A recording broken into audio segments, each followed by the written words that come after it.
Sipag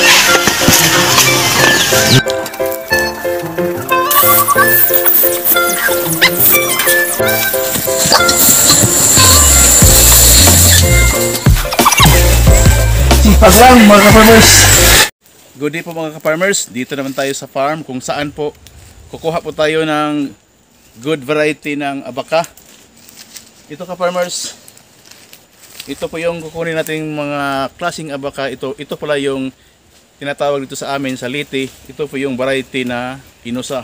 Makikita natin sa puno, naglalakihan mga ka-farmers. At saka yung haba naman ito,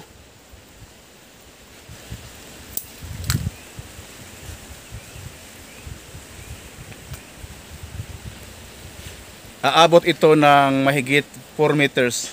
At saka very productive pag ito ang pinalahi mga ka-farmers. Kaya ito ngayon ka-farmers, ito ang ating pagkukunan ng binhi ng abaka mga ka-farmers. Para sa mga baguhan ka-farmers, pag nalilito, ano ba po yung Inusa na galing po sa Liti?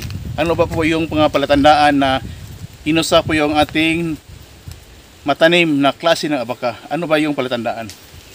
Ito po yung mga palatandaan mga ka-farmers na malalaki po yung puno at saka mahaba. At saka yung pinakasekreto, dito po sa dulo ng dahon mga ka-farmers, mayroon talagang tupi mga ka-farmers. Natutupi po yung dulo ng dahon. Ito po yung Inusa.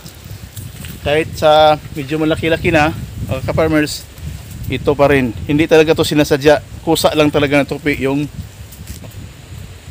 kusa po itong natutupi yung dahon nito.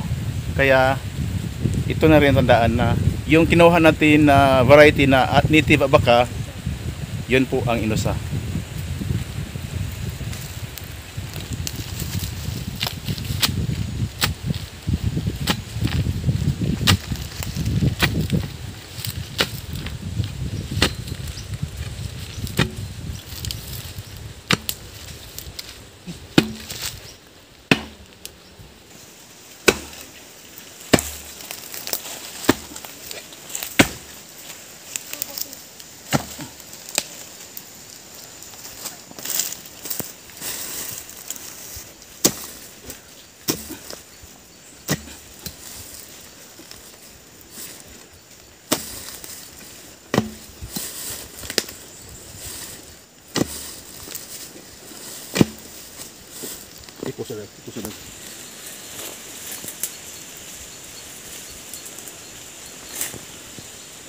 Ito na rin po mga ka-farmers, yung ating binhi na Inusa mga ka-farmers.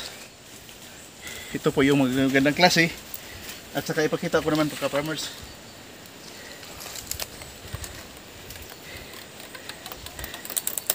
matibay na matibay talaga ito mga ka-farmers. Ganito po yun, matitibay. Pwede pong tali. Kaya ito yung mga karamihan na aming tinanim dito sa Liti. Ito, galing po to sa Liti mga ka-farmers. Ito po yung variety na Inusa. At saka, ano rin, ito na rin yung payo ko na ito talaga ang dapat nating itanim para more productive mga ka-farmers. At saka, yung finished product po nito mga ka-farmers, talagang maganda po yung timbang at saka matitibay po. Kita-kita naman natin, no? Ito po yung resulta sa klase na Inusa na variety mga ka-farmers. Saka ito na rin yung panglahiin ko para paparami. Para kuhao ni din hino. Tama na. Sige.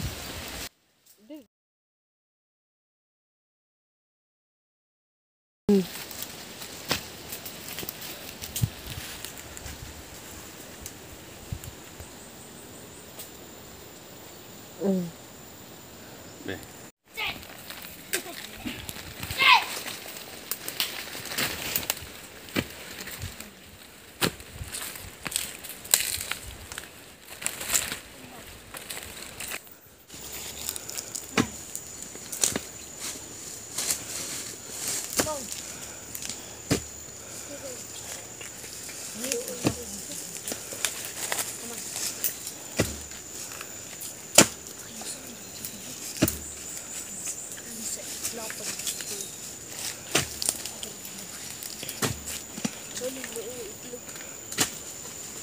Kasi. Pen.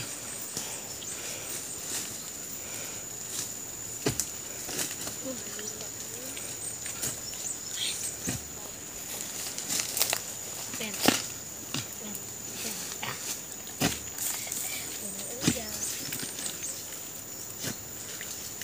Pero din sa papel.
Ito na rin po yung nakolekta ko mga ka-farmers na ilang puno ng binhi ng abaka mga ka-farmers.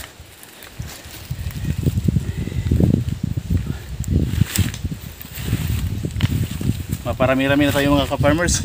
At saka yung advice ko mga ka-farmers, ito pwede pa ito mabinhi. Kaso lang, nakasandal po yung malaking puno ng abaka. Hindi ko na rin to tinanggal mga ka-farmers.